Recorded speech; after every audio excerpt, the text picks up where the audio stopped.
एहतशाम साहब, आप कैसे देख रहे हैं अली अमीन गंडापुर को सीएम के तौर पे खैबर पख्तूनख्वा? देखिए, मेरा ख्याल है डॉक्टर दानिश ने बड़ी इंपॉर्टेंट बात की इस हवाले से कि इमेच्योरिटी का मुजाहरा किया एक दफ़ा फिर बानी पीटीआई ने, और and he simply refuse to grow.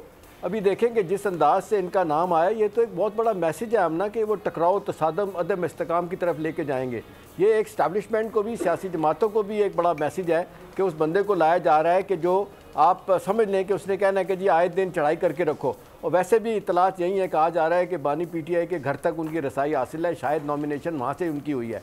तो आमतौर पर आप देख लें जिस अंदाज से अभी आपने सही कहा, जो मेरी कुछ लोगों से बात हुई है केपी के, वो सब लोग परेशान है कि स्टेज पे बस जिसको कहा जाता है कि ऐसा बंदा जो अपने प्रॉपर फ्रेम ऑफ माइंड में भी नहीं रहता रोज़ाना की बुनियाद पे, और जो उनका बोलने का तरीका है वो तो गाली गलौज भी माजर के साथ प्राइवेटली बहुत करते हैं।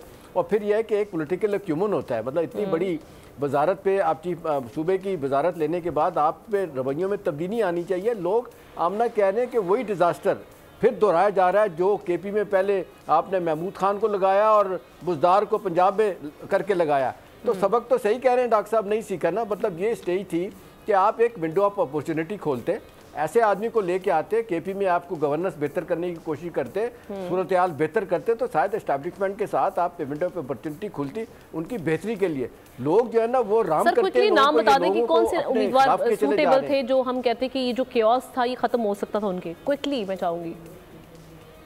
देखिए, इनमें जिस तरीके से आतिफ का भी नाम आया, कुछ और लोगों का भी नाम आया, पता नहीं वो जीत गए हैं, वो भी चैलेंज हो गया उनका। वो बड़े कहा जाता पढ़े लिखे आदमी, अगर तो जी हाँ उन्होंने मुबारकबाद तो उनको दे दिया, शायद ये सोचते हुए कि बानी पीटीआई की तरफ से ये सब कुछ आया।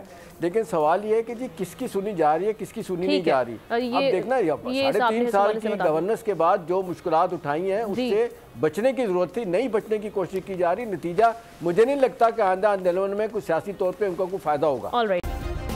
सब्सक्राइब करें और बेल दबाएं ताकि कोई खबर रह न जाए।